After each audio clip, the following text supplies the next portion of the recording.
Accessing the feed now. We're in. But I don't know for how long. You seeing this? Way too much security, even for Advent. That's no ordinary gene therapy clinic. They were telling the truth. Or they're leading us into a trap. A really obvious trap. We'd need an army to march in there right now. I've got a better idea. Outrider, this is Central. Go.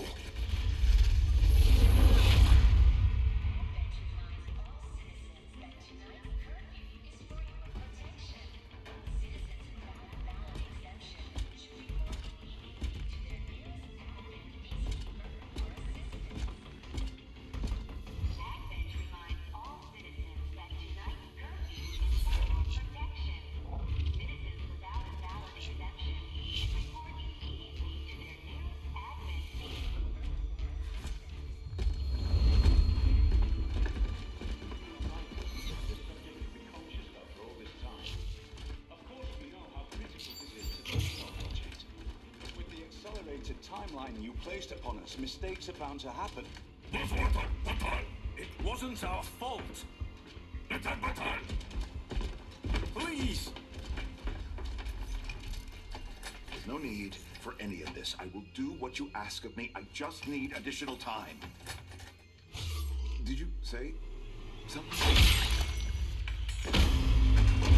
You're one of those? You must understand. I had no choice. Outrider, report.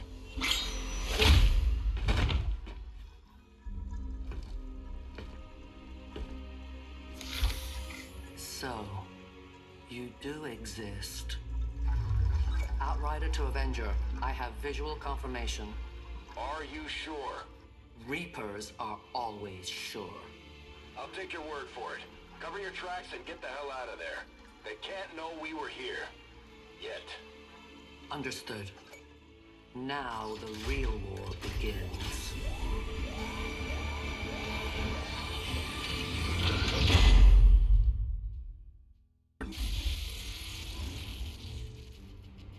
Excitement continues to build as city centers across the globe prepare for the 20th anniversary of Unification Day. Thousands line up at the site of the Great Accord, celebrating the formation of the Advent Coalition. Keeping with their promise to humanity, 12 new gene therapy clinics will be opening in select cities by the end of the new year. Despite the attempted attack by fringe elements, operations at the new facility in Paris thankfully remain unaffected. In response to the unprovoked intrusion on the eve of our most beloved celebration, the speaker reaches out to us. A small number of dissidents again repeat the mistakes of the old world. Striking as we celebrate a benevolent savior who time and again offers only friendship and compassion. Yet these trivial actions could never break the bond between humanity and the Elders. Peacekeeping forces have already made several preemptive arrests of known collaborators. Advent again assures all citizens that today's celebrations will continue as planned. Perfect.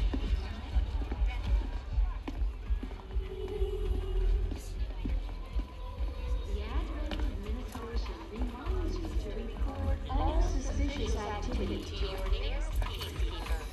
Remember, only together can we build a better tomorrow. Approaching position. You were right. They've definitely got their hands full today. Stay focused. Prep gate crasher. 60 seconds.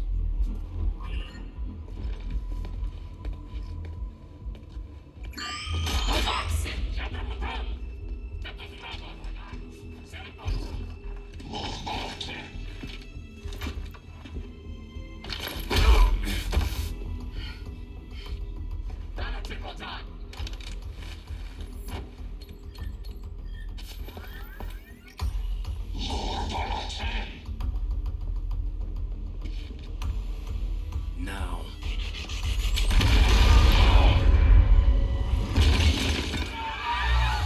Signal received. Loud and clear. Okay, Gatecrasher. Your turn.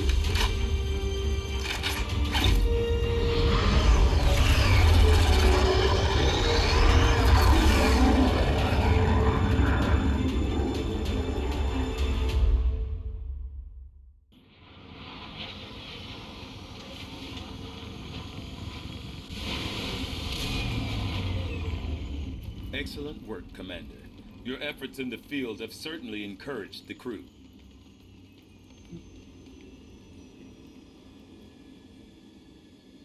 Well, we are here with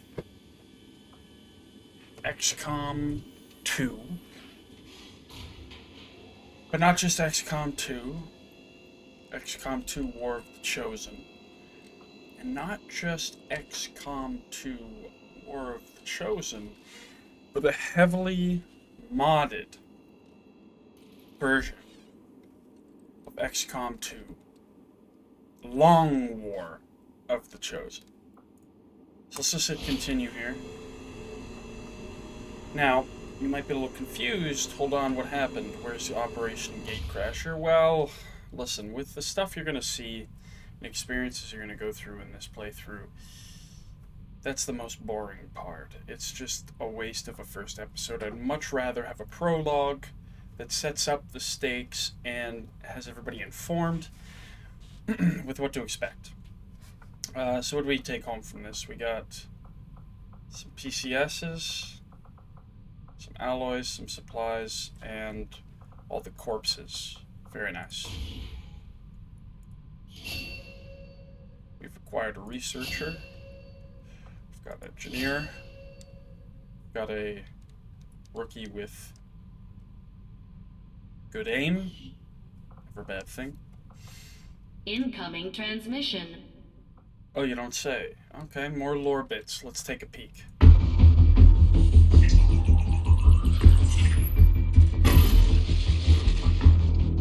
Hello, Commander.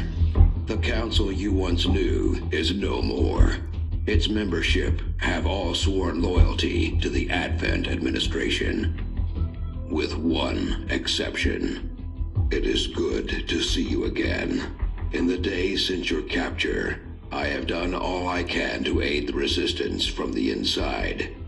It was these resistance operatives that provided the intel leading to your recent extraction. As of now, resistance forces are currently somewhat disorganized. If we are to defeat Advent and their alien masters, you must change this before it is too late.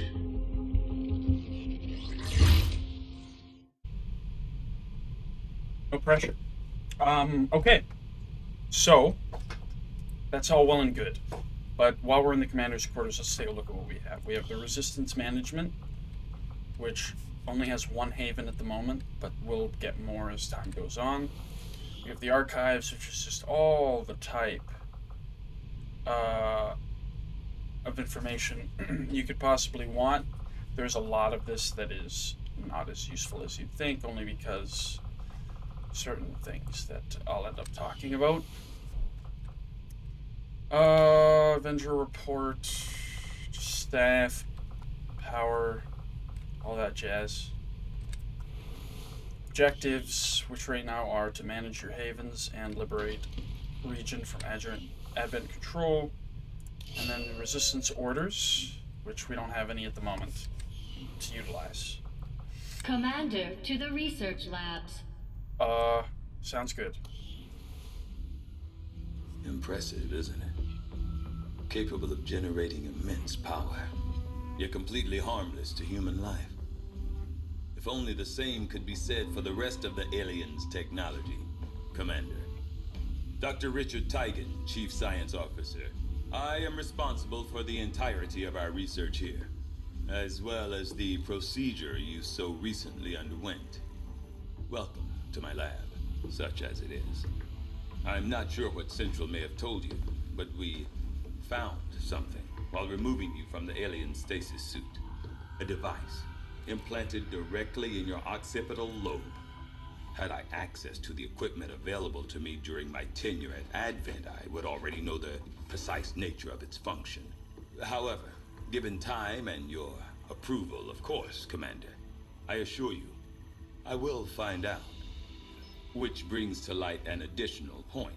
Though aspects of this facility are indeed impressive, I am but one man. Were you to direct additional support personnel and resources to me, I could substantially improve the speed of all our research. Farewell, Commander. So this is obviously Tegan. He's an ex-member of the science department for Advent.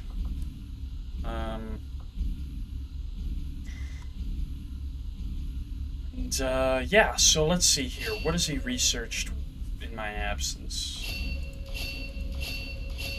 Quite a lot of nifty tools that we can take advantage of. As well as the ability to just, what? Put attachments on weapons? Nice. I think the most sensible thing to do here is to go for resistance comms. So this essentially will allow us to communicate with other regions. I do find that area of research to be among the more intriguing options available. We'll begin work immediately. I'll send word when a complete report is available. Thanks. Okay, engineering. Commander to engineering.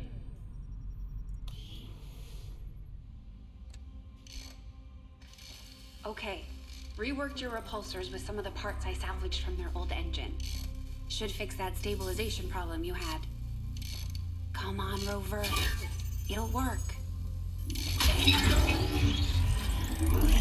Commander! Getting our tech to talk to theirs is harder than you'd think. Lily Shen, Chief Engineer, at your service. You were probably expecting to see my father. In all that's happened, I'm guessing Central didn't tell you yet. He's gone. Dad gave everything he had to get us this far. This entire ship is his life's work. I know he would have loved to show you around the place himself. He used to talk about you a lot. You can be sure I'm ready to finish what he started. Might not look it, but from here, I can fabricate pretty much anything you come up with. And with a little more help, well, you'd be amazed with what I can do. It was an honor to finally meet you, Commander. Very cool. So there's our Chief Executive Officer, obviously in the engineering bay, whereas we do research with Tegan. With her, we can build different things. I'll explain now, just because I'm here, one thing that's more intriguing about Long War, and therefore this modified build of it that I've pulled together from a bunch of mods and some of my own personal crafting. Very minimal, but anyways, everything is a resource. There's a lot of quote-unquote consumable resources in the default game, but there's a lot more of that in this game, and the engineering bay is going to be sort of the fuel to that fire. So she'll probably ask me to head to the armory, so let's do that now.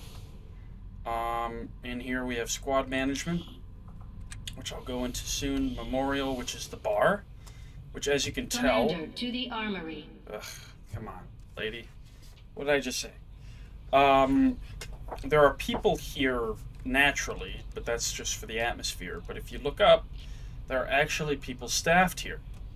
And what they're doing is we're recovering well. At the end of a mission, it takes a lot out of you. The stress. Well, go grab a drink and chat with the crew. Make some friends and calm down. And then there's also another option where we can improve the mood of a soldier, and I'll go into that later, by throwing them a party. But obviously, when people are here, they can't do other things, so it's something to consider. We can recruit people, but the list is very short because we actually have to put out feelers through the Resistance to find people who want to join the fight. A lot of people who's wrong in the gas mask. There's the Guerrilla Tactics School, which we already have. because obviously, you know, they weren't just sitting there with their thumbs up their asses before I showed up. In here, we can actually train rookies into specific classes, which we'll probably do. Commander, to the armory. This rude-ass bitch. We can also, through supplies and some of the... Oh, these are useless. They're like weird mod subsidiaries that I can't get rid of for whatever reason, so they're just there to be ignored, essentially. But, anyways, let's go to the armory and let's view our soldiers, because Elena, Outrider Dragonova, you might recognize if you know the game in the series. She is actually a lore character that you get to meet through some story missions, and because the modded experience kind of robs us of a lot of the story missions, I thought I would add these characters in to reintroduce that level of story. So we have Outrider, we have Jane Kelly, we have Anna Ramirez and Peter Osai. These two are from the tutorial, and they actually die in the base game uncontrollably. You cannot save them. They are dead. But you do get to play as them in the prequel series. So I thought to myself, well, let's create a world in which they didn't die uncontrollably. And Jane Kelly is in this, and then, you know, the rest will be randomized collection of people that we can grow attached to over time. But as a result of the fact, even though they have statistics that might not exactly play into them, I'm going to make them, and by the way, Commander's choice, it's a personal decision. There's a lot against you in this game. I don't see the immersive reason behind why you would just say, okay, well, I'm going to promote you to corporal, and then they go and say to themselves, great, I want to be a sniper. Like, it'd be like, well, no, your aim's shit. I'm not giving you a sniper rifle and post you on the rooftop. Well, her mobility actually is decent, but I'm going to make her a shinobi. So in this Long War, there's now 8 classes. 8 classes instead of 4. And they're all a little bit more specialized, but this is where a lot of my modifications came in, is I changed these classes to be 3 subclasses very distinctly. So, for example, for the Shinobi, there's now the Saboteur subclass, which is all about high mobility, high engagement, just always kind of being on the flank and being a pest to the enemy. There's the Scout, which is actually all about staying concealed and essentially using that to advantage yourself and the team. And then there's the Kenshi, which is all about using that sword on the back to actually absolutely mow down enemies. And then every class has an XCOM class, which is usually just you don't use your promotions on this tree. You actually use separate ability points, which are gained through various actions in the game. And I've also modified this. All classes across the entire game have the exact same available randomized perks for the XCOM line. And the reason for that is because my thought process was simple. XCOM is the line that XCOM provides you. Whether you're a Reaper or a Skirmisher or an XCOM soldier, this is what XCOM is providing you. And I separated it into 4 categories, because there's the Tier 1, Tier 2, Tier 3, and Tier 4. So Tier 1 is kind of equipment. Better armor, free grenades, stuff to that degree. Tier 2 is better training, things that allow you to engage in combat a little differently to give you an option you might otherwise not have. 3 is how to affect your team and be a leader and just generally be a good member to help your squad. And then Tier 4 is like, okay, you're calling an XCOM. This is stuff like an airstrike, which you might think is pretty OP, but first of all, you have to be a Mastery Sergeant to get this. Or, actually, I might be wrong about that. We'll find out, but I might be wrong. You might be able to get this at any point, but 35 ability points is quite a commitment, and it's once per mission. And it's a large area, and you can kill a lot of stuff in it, but, you know, that's quite a commitment. Anyways. Also, Long War has this pistol line, which is relevant because there is no gunslinger subclass that used to be part of the sharpshooter line, because I think it's hokey.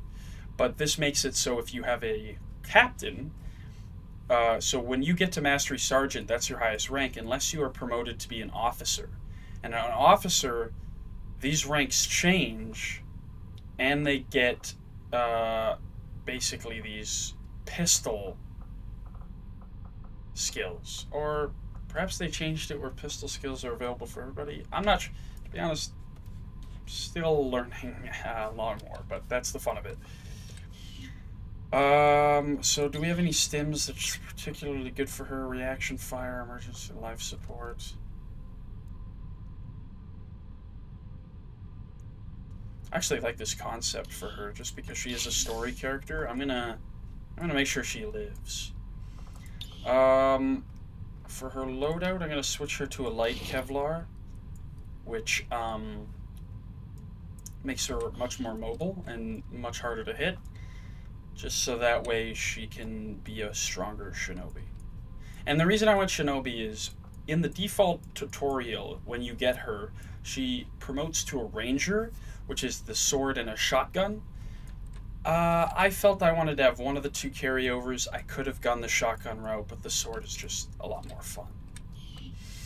Alright, next up we got Anna Ramirez, which because she's just a rookie in the tutorial, the only thing I could lean on for a class for her was in the prequel missions, in which she's a sharpshooter. But the way she's talked about in sort of her concept, Skinner, being that she skins aliens, I thought she'd be more of an aggressive sniper, so I decided to make her a ranger, which is not like the shotgun sword wielder in the default game, is instead a DMR, like combat specialist. So you might not recognize this if you're only familiar with Long War. This is a strike rifle, and there's also the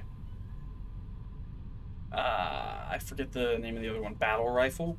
And essentially these are two new weapons, new class of weapon, which I have specifically tied to these two classes. So this way, every single class in this game has a unique primary and a unique secondary weapon across the board. So when you pick a class, you're picking their arsenal, as well as the abilities that become available to them over time.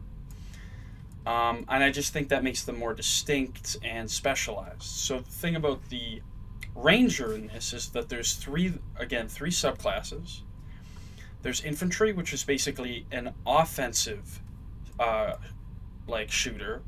There's the defender, which is more of a defensive shooter that focuses on Overwatch. This one's just about taking shots, multiple shots at many targets.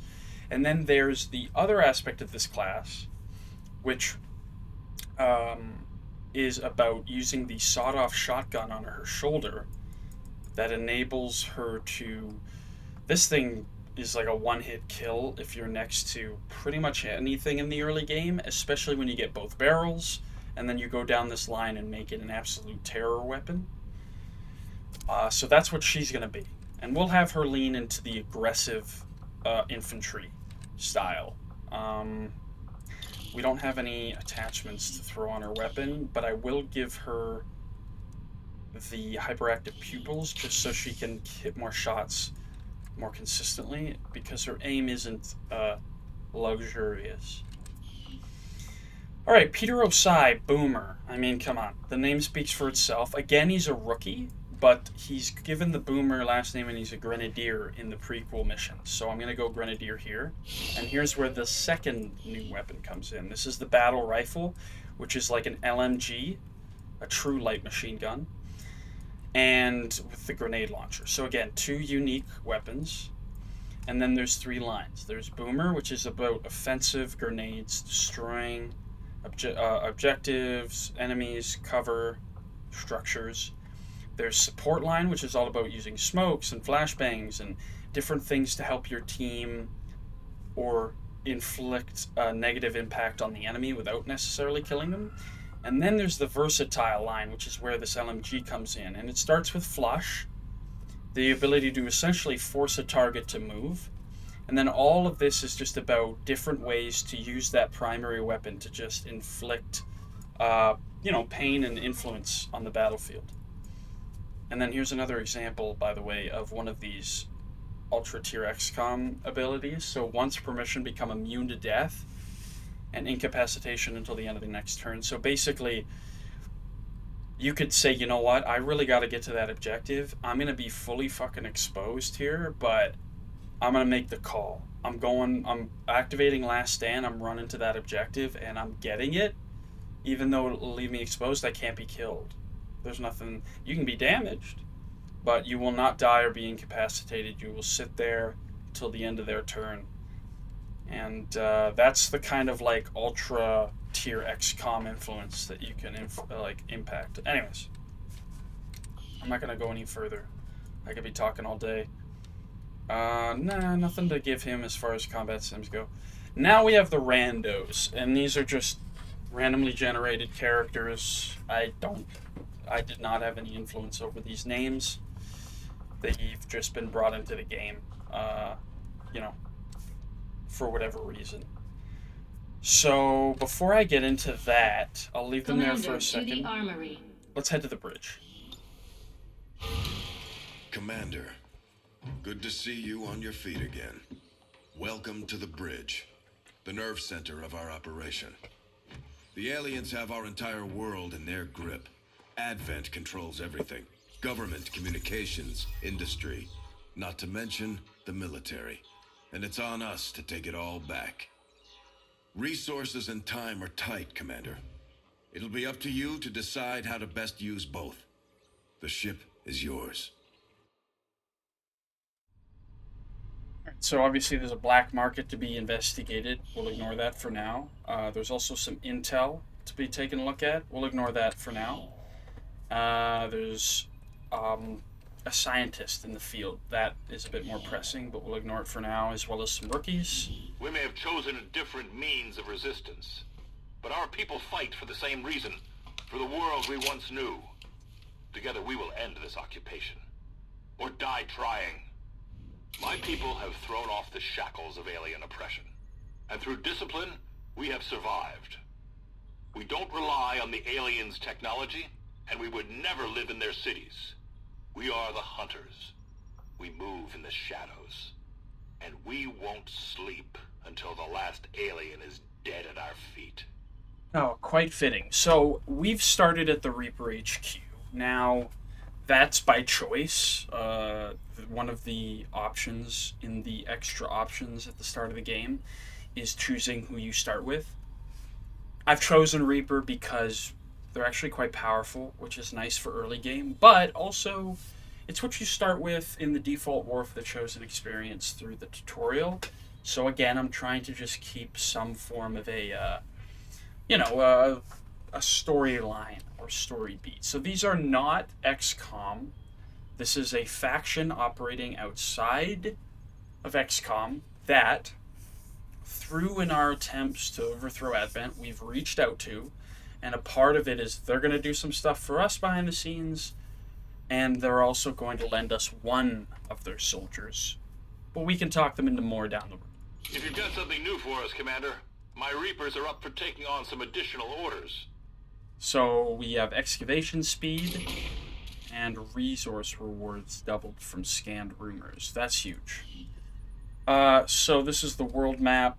Nothing particularly new here. We have a few points of interest, black market, and obviously the Reaper HQ. So let's just back out, and now that I've kind of established that, I'll just go ahead and save. Let's go main save here. Commander, to the armory. Let's head back to the armory and we'll continue with the soldiers. So let's take a look at this Reaper here, because I'm going through the soldier classes, so I may as well spread the love on my bullshit. So we have the Reaper, which, again, similar to the default experience, with some differences. So, obviously there's still these like stealth operators. However, in Long War, because of how powerful that shadow mode was, they've been shifted. So now they have normal concealment like everybody else. If the team goes loud, they go loud too. However, at any point, they can activate Shadow, which for 2 turns, they are basically undetectable. Not entirely, but basically undetectable as long as they don't do something specifically to reveal themselves. And so the 3 subclasses of the Reaper is the Marksman, the Partisan, and the Prepper. So the Marksman is that sort of leaning into the Shadow mode, making it this unit way more effective in Shadow, as well as like ways to help their team in the concealment category. There's Partisan, which is all about the unique secondary, which is their throwing knives, and the throwing knife, and then there's also some other add-ons there, but is the most stealthy way for them to attack. So it allows them to attack from concealment, to attack from shadow, all that stuff without being detected, and this just makes it more effective in many ways without like going right into every single one of them.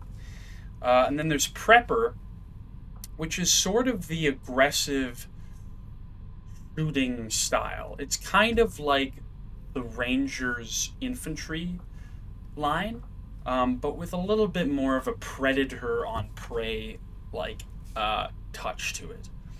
And just because I'm here, here's another example of a very good XCOM ability. Just like if you can get anatomy, like you can have such an impact at killing some incredible enemies down the line. But moving on, let's take a look at what we got cooking here.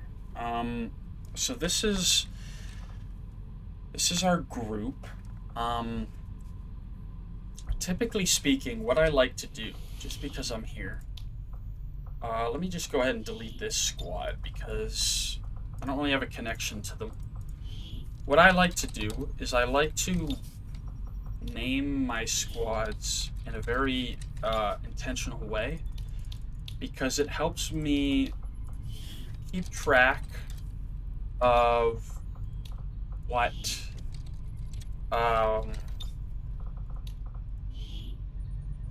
has kind of occurred over the course of time through this run, because the thing about Long War is it's not a short campaign. As the name suggests,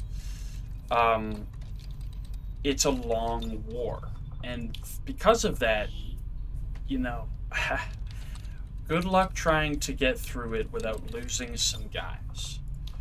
So what I've done here is I've labeled these squads alphabetically, and these don't have to be like, they don't have to stay this boring. I'm going to kind of give them more like colorful logos just so they're more distinct when you see them on the world map, because there'll be a lot of different missions going on at the same time, and I'll explain that as sort of we get to it.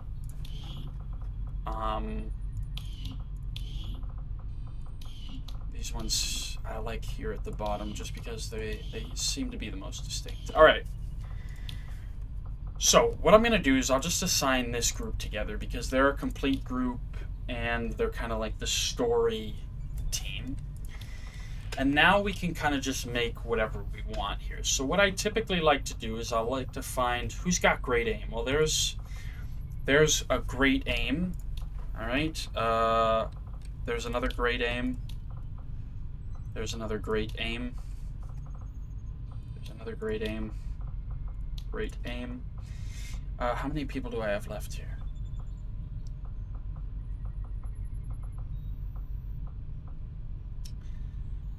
So that's about probably as many squads as I can get for now. I like to have squads of 4 at the beginning because although this mod allows you from the start to have up to 8 people, and sometimes more, but mostly 8, you would think, oh, perfect, I'll put it out, or 8 people, but here's the big difference. I'm just gonna turn down that volume a little bit on this like atmosphere or whatever's cooking up right now, because I feel like it's probably drowning me out a little bit. In fact, hold on. Let's just turn this down a little bit, just because it's probably a bit too much.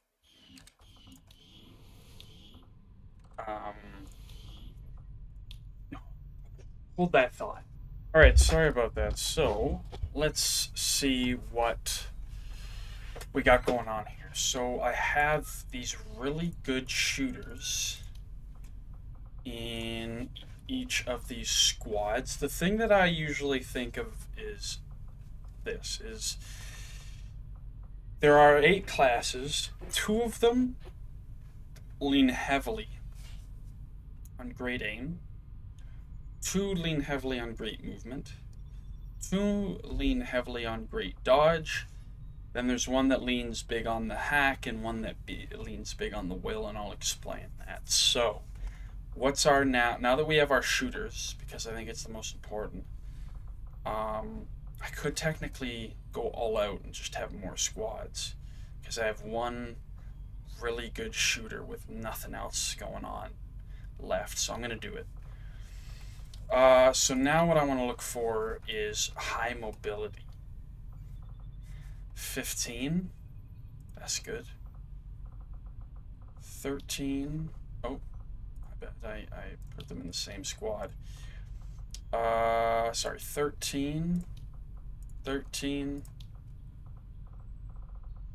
13. That's such good dodge. 12 and 12. Now for the dodge. That's a no-brainer, that's a no-brainer, that's a no-brainer, that's a no-brainer. I'm going to have to go to recruit quite a few, actually. I might not be able to get away with as many squads as I was hoping for.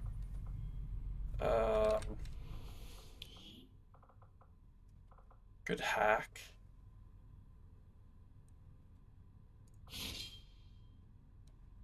Goodwill. I'll just bring them all in. The more squads, the merrier, am I right? So I want... Oh, we got better mobility here. See, this is the problem. Doing it this way. That dodge is 17, that mobility is 15. So I'm okay with that. 13 dodge, but 12. Let's replace that with the 14 and 6. That's 18. That can stay, right? Yeah. Oh, but let's drop that and just get the big dodge in here. 13. So how many do we have left? Because we definitely want a big hack. And then I'll go high will. I'll go... This is one less... Oh, that's decent hack here. Decent will. And I have 2 left. But there's decent dodge. The will's kind of bad. What's going on here? That's better will, so tell you what. Let's throw in the good dodge and the high will. And then we'll just throw this last guy in here. So, now that I've gone through this process without explaining it, I'll kind of break it down.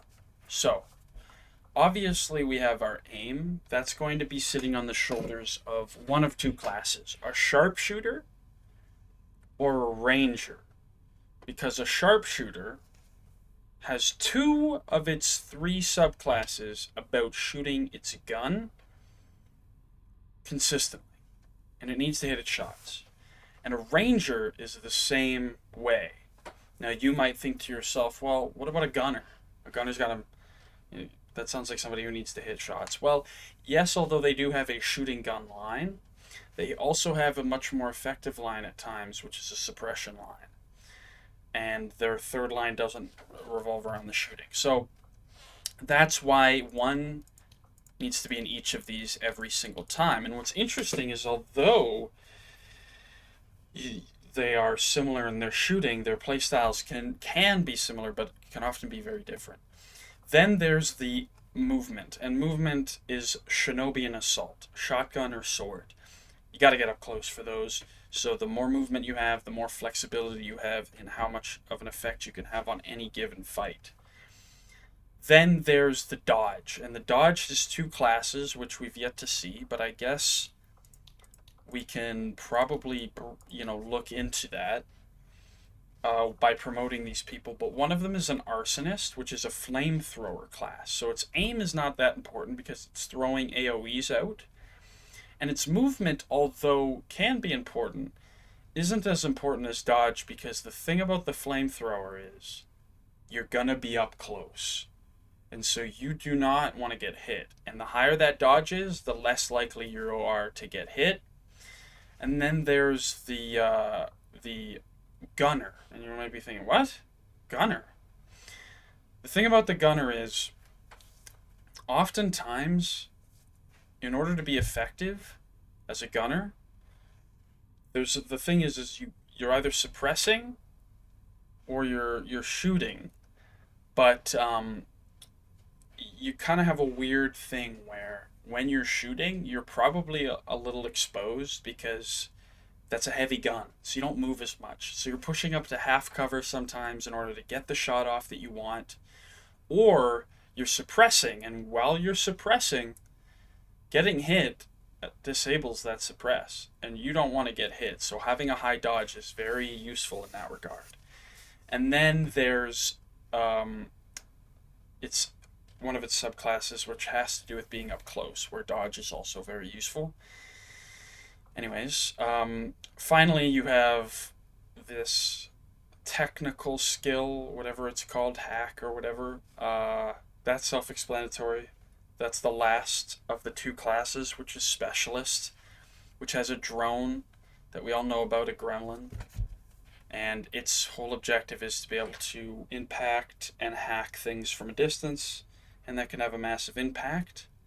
But also the will.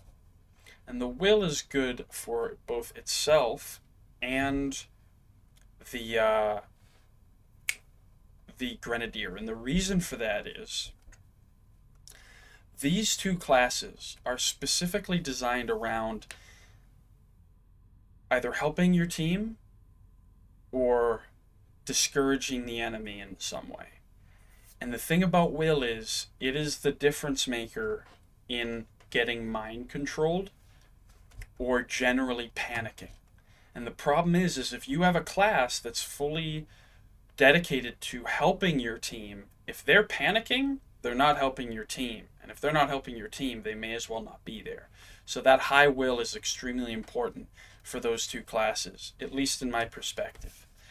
So that's why I've divvied them up this way, because now every class can start with someone who will hit their shots, someone who can get up and close and personal, someone who is not going to get hit very often, and someone who is always going to be in the fight to help the team. And so that's sort of the long and short of that. This squad is a bit of a weird one. I've put it together specifically just to be, like the lore squad, but that's fine. So let's actually go into promoting these soldiers. So let's start with this Bravo squad, where we have Teresa Dunlay from England and Jacob Santiago from the United States. And because this aim is so high, I can't pass up a sharpshooter here. And this hack is really good, so I'm going to go with a specialist. And the specialist has an assault rifle, so that's about a medium range. This is a long range, so we definitely need a close range. And we're obviously going to get that. And then we have ourselves the Jacob Santiago here, who's going to be either a gunner or arsonist. And that'll be a tricky one. 63 aim isn't the worst. Compared to some of, 66, 66, 60. I might go arsonist here with Santiago. So let's get in there and let's promote these 2. Teresa, we have made the executive decision that due to your, mobility, right. that you are going to be either a shinobi or an assault. Her dodge is low, which means maybe I want to be a little bit further back. The thing about the assault is she doesn't have to expose herself so obviously with the sword as opposed to with the shotgun, so we're going to go with the assault here. Plus, it gives me an opportunity to break down this class. So, this is definitely a prologue episode. Let me be clear about that. We probably won't even get a mission in here. This will just be setting the stakes. So, assault. Again, two unique pieces of equipment. The shotgun and the stun gun. And the shotgun has there's 3 lines here. So there's the shotgun line, which is all about using that shotgun and being extremely effective and lethal with it. There's the disabler line, which is all about the stun gun and being extremely effective with that, which is basically like, it's a huge tool. If you're like, that's a guy I don't want to kill or deal with right now, can't kill, and therefore don't want to deal with right now, something like that. The stun gun just takes them out of the fight, you know, potentially for many turns in many ways. And then there's the breacher, which plays into the agility of the assault and all about making them want to be as up close and personal as much as possible, and that sort of being a big stick against the Advent. So, anyways, that's the assault. And there is Teresa. And then we decided that Jacob Santiago would be our arsonist. So again, 2 unique pieces of equipment. We have the actual flamethrower itself, and then this canister. And now, technically speaking, how is that 2 different pieces of equipment? Well, the flamethrower has its own fuel source, and then the canister can be equipped in different ways and used in different ways. So what we have here is we have 3 lines. We have basically a all-out attack, just fire, scorched earth line. We have this slaughter line, which is all about just demoralizing the enemy with your existence, just making them panic and be scared and run and just not enjoy you being there. And then there's intensity, which is actually all about supporting, healing your team, providing smoke cover, typically using the canister itself to support your team. And yeah. And then there's the XCOM line. Now, one thing about the XCOM line is that it's not a guarantee you get one in every slot. Sometimes you'll roll low and you won't get the ability. But that's, that's just the nature of it. This one actually worked out well. A free Molotov is nice. Because the free items, because they're abilities, they don't count as equipment. Which means they don't count against your weight. Which means they don't count against mobility, which is actually pretty important for the arsonist. So that's pretty good. Now, let's take a look. What else is out there? So the one thing I'll do right away is we'll take Mesa Shamas here, and we'll train her to be a sharpshooter. We'll take Gamesy Sarika here, and train her to be a specialist, and we'll do that Commander, to the armory. In the Guerrilla Tactics School. So Misa, he will be a sharpshooter in 10 days.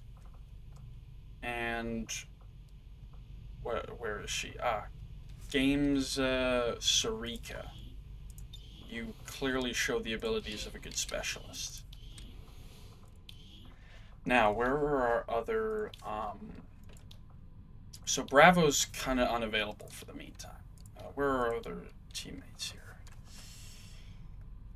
Alina Marchuk. So we've slotted her in that second position, which is all about mobility.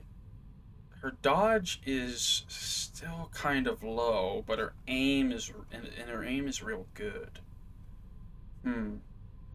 Interesting. Actually, you know what? Ironically, for 1 point less of will, with 3 points higher in hack. This character here is probably much more of an effective mobile character. So what I'll probably do is I'll actually take Alina here and I'll make her another specialist. You don't look a gift horse in the mouth with this, with this hack stat. She's at the bottom now, so that's fitting. So let's go ahead and we'll promote this Alina as another specialist. Did I already promote a specialist? I did, right? I just breezed past it? No, I didn't. Perfect. So here's our specialist, which has 3 lines again. There's a medic line, which is pretty self-explanatory. There is the hacker line, which again is pretty self-explanatory, all about robotic enemies or just being good at hacking. And then there's being good at like keeping your teammates alive and healthy. And then there's the Watchman line, which is actually where the assault rifle comes in, and it's all about using her abilities to kind of help her team stay on the upper hand in the battlefield. Which is interesting because what ends up happening is if you go into this line, a lot of your turn will be okay, use an ability to influence the battlefield, and then go into Overwatch or shoot your gun, which is why the assault rifle is fitting for them, because it's sort of that medium to long range weapon, kind of one size fits all, that allows them to not have to move as much, but still be an effective, unit turn over turn.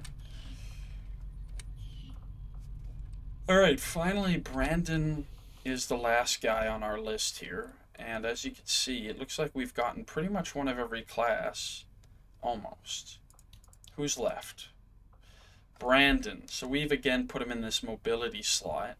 His dodge isn't good enough to surpass what we have here, and his will isn't good enough to surpass what we have here. So he does go the mobility route. The aim's a little low. So you know what's going to end up happening is, ironically, so I'm going to make him a shinobi, and the reason for that is he's probably going to go down the scout route because his aim's not good enough for me to go saboteur, and therefore it's also probably not good enough to go Kenshi. So by making him a scout, I'll probably want to make someone else in the row a sharpshooter. But I mean, there you go. There's a few classes we haven't touched on yet. But now that we're sort of back in this screen, let's use our engineer to clear some debris. We have 2 people training. Another thing we can do, just because while we're here, which is nice about this experience, so Jane and Anna Ramirez are pretty tight.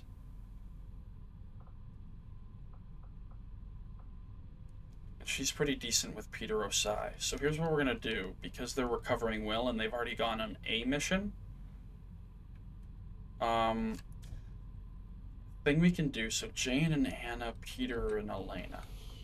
We come over to the living quarters. And as you can see,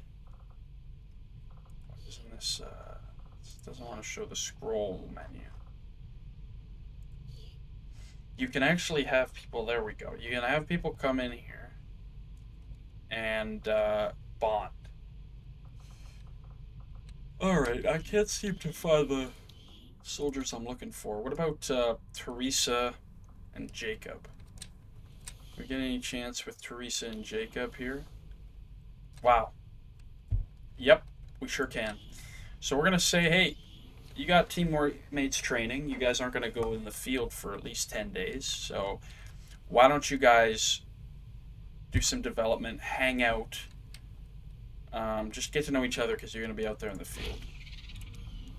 So in 3 days, they'll have formed a bond. It'd be nice to pull off... It's basically like this drop-down list is basically random. You kind of have to hope it lands in your favor enough. But We're not having any luck at the moment. We need more people in the field for that to free up. So we'll save, and let's finally touch the world map for real. So, we have a scientist. She's currently doing research. So what I will do, just because we have the time, we don't need it really. Yeah, we don't. Normally I would maybe slot, you can slot a scientist in here to help find missions, but we're already so good at it. My thought is we take advantage of this extra scientist that we've discovered out here. So just like that, we have a second scientist. 2 days, assorted loot. That probably wouldn't hurt my feelings, to be honest with you. More rookies, actually. Let's get another squad up and running. Perfect.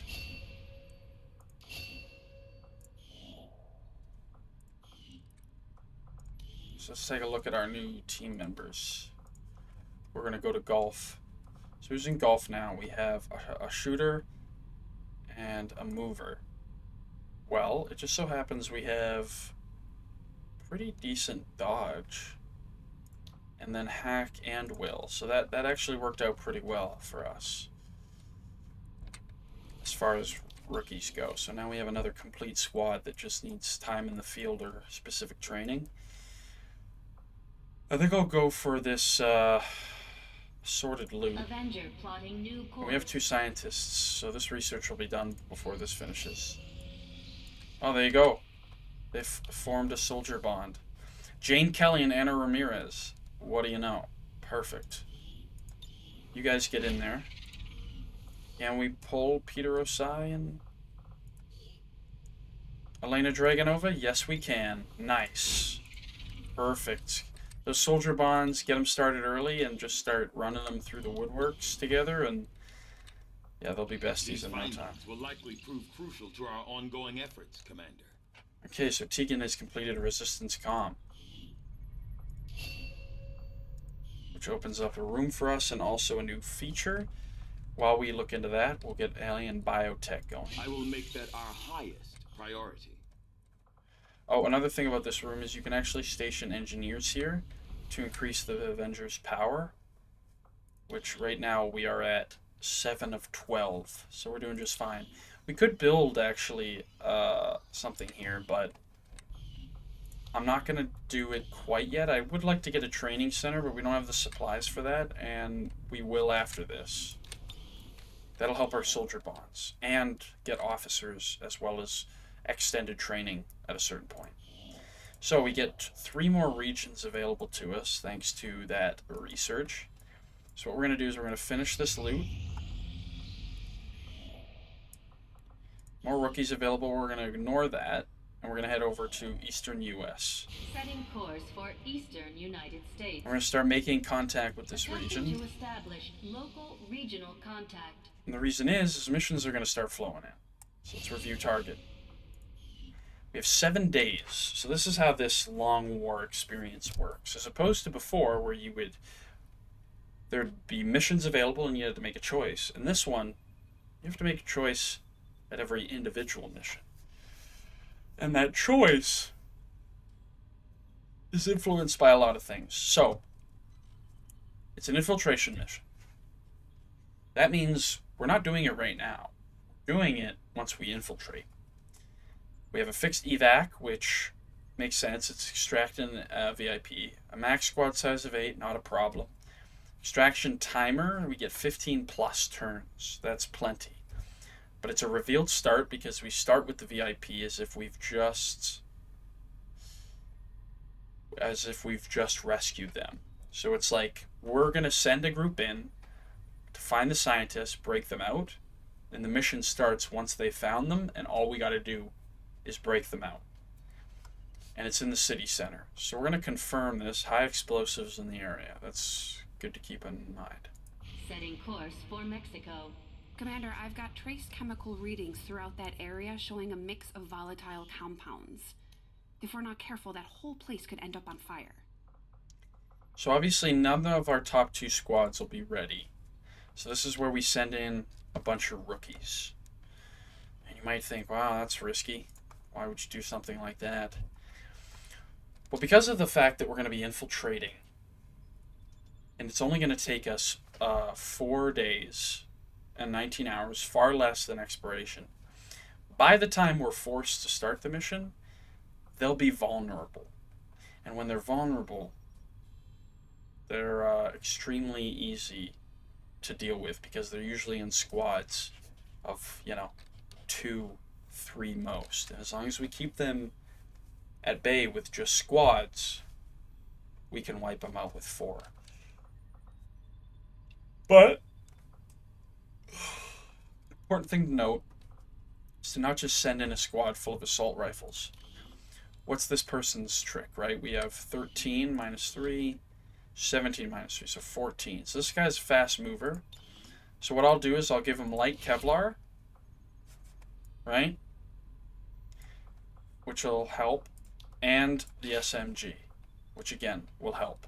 17 mobility.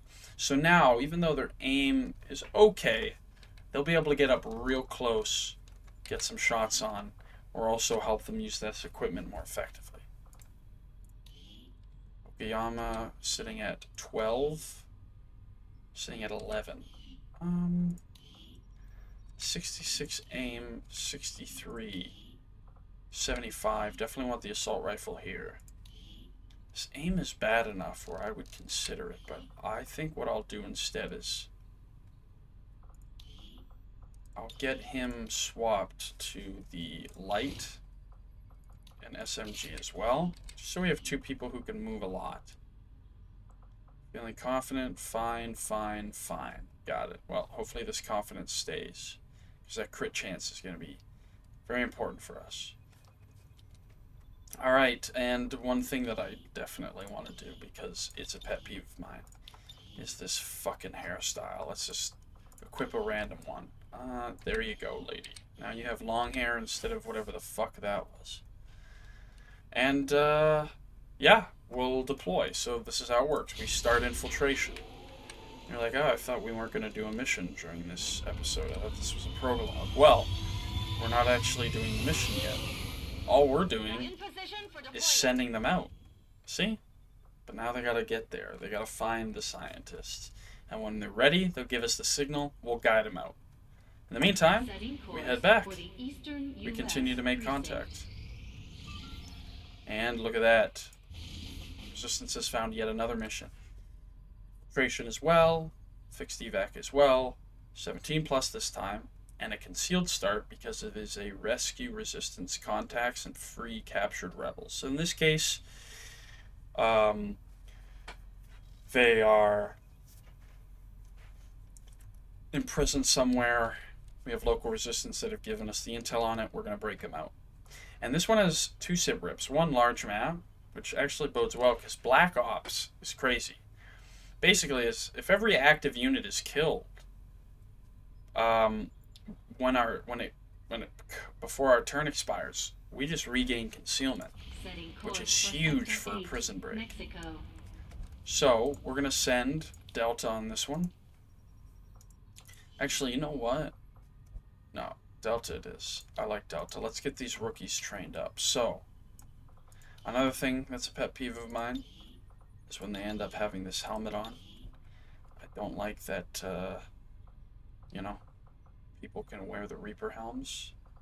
So if you really want to wear something unique, here's a cool little helmet for you. But, what do we got here? 14 minus 3. So here's a fast mover.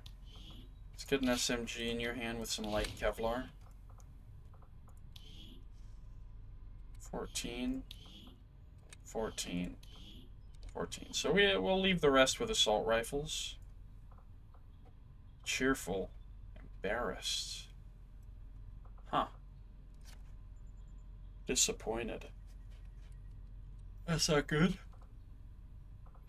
Well, either way, I think this group's ready to go. Again, we'll hit the infiltration with enough time to hopefully have them be vulnerable. Which will enable us to utilize that Black Ops sit rep much more effectively. Ready to deploy. So now we have 2 separate squads in the field, basically prepping to start a mission. And we go back to scanning, and look at that. We have both the bonds complete, so if we head over to our squad, look at that. That is a squad that is tight. So, and they're good to go. 4 days, they'll be good to go. So there's nothing else to really do with our dormant units at the moment. One thing I forgot to check. Can I get resistance orders going? Oh, a waste. Alright, we're excavating at the moment, but rumors are probably a little bit better. Let's go... Oh, we have to wait. You can only set orders up at the start of every month, which isn't for another 15 days.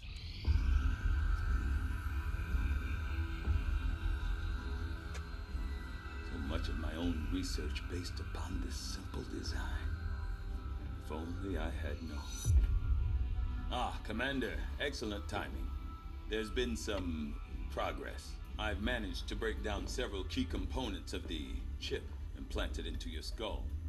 My analysis reveals that its primary function was that of a conduit, passing a vast amount of data directly to your cerebral cortex. With the primary connection severed, much of that data is lost. Several fragments do remain, however. Ghosts, if you will. Observe. Tactical combat simulations. War games. The sheer volume of encounters you were processing was astounding. It is truly remarkable that you survived as long as you did. Though this may seem disconcerting, there is still some good news. This chip bears a striking resemblance to a medical implant I briefly assisted in developing at the gene therapy clinic in New Providence. My understanding was that the implants were intended for high-ranking Advent officers only, captains or above. Retrieving a chip from such an officer would be the only way to know for certain. A greater understanding of these implants would undoubtedly benefit us all, Commander. New objective added. There you go. A little bit of progress. And now we have a new objective. Get an Advent officer autopsy underway. The Advent officers have clearly been modified to allow for their subordinates to receive new orders psionically. The implanted chip is the key. So due to this research, a few things we've kind of discovered that we can build is armor-piercing rounds, hazmat vests, and that is all. So in order to get the officer autopsy, we first have to do the trooper autopsy, which, as you can see, unlocks quite a few things for us. And that's all proving ground stuff, if I'm not mistaken. So let's go ahead and get this underway. Knowing that my past surgical experience is limited, I am sure the crew appreciates that I hone my skills on fallen Advent forces before triaging our own wounded. To the uninitiated, the common Advent trooper is seemingly human. The aliens have disguised its most glaring divergence from the human form with a carefully designed helmet.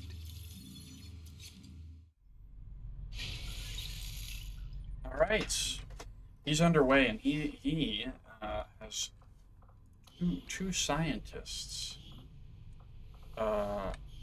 in his staff. Hello, Commander. Work is well underway. Two, It will so be sometime that's yet huge for before us. my research is complete. No other bonds to think of at the moment. They're on mission. Got 49 hack now. Well, they're all available, so at this point I could probably afford to have maybe the 2 of these people bond. Oh, there you go. We'll have Miyabi and Olena. Can we get them to spend some time together to bond? Let's see here.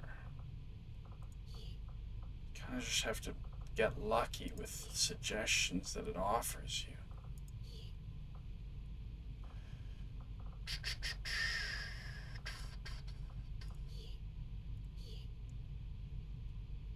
So far I'm not getting the luck I'm after as far as these go. It'd be nice if it recognized the squads they were in and just limited it to that, rather than me having to continuously click until eventually it lands in my favor. Because sometimes it feels like it never will. Yeah, let me like leave the room and come back. Just see what my first roll is. A lot of Miyabi, just couldn't get the roll I was looking for, so we'll have to try again maybe later. It's one of those things where sometimes you just need a lot of people on missions, so the options are limited to begin with. Alright, so let's take a look back here. We'll continue to make contact. Oh, we got another mission underway. Ooh, a day. So here's the thing. This is where the decision making comes in. This is another infiltration mission, but a day is tough. A day is a tough thing to pull off. I don't think we would be able to make that work. Because we would be sending a 4-man squad, and I believe if we boosted, we would still only manage 3 days. So we're going to go ahead and ignore because it's just not feasible unless we're sending guys in to slaughter. And now we have a cleared room, and it's time to build the resistance ring.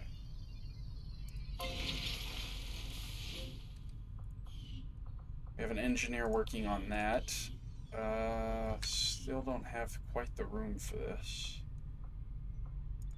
So we'll get this one going. Oh, I only have the one engineer, of course.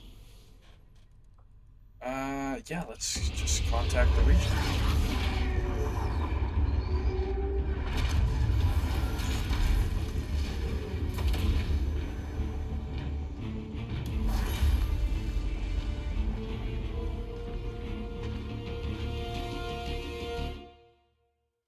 Long live the resistance. New regional contacts located. Okay, so as a result, let me just take a moment to explain some of the numbers here. So, best way to do it is just to do this way, right? XCOM archives. Let's see here. Where is it shown? Oh, this menu. What, didn't want to load? There we go. Even management.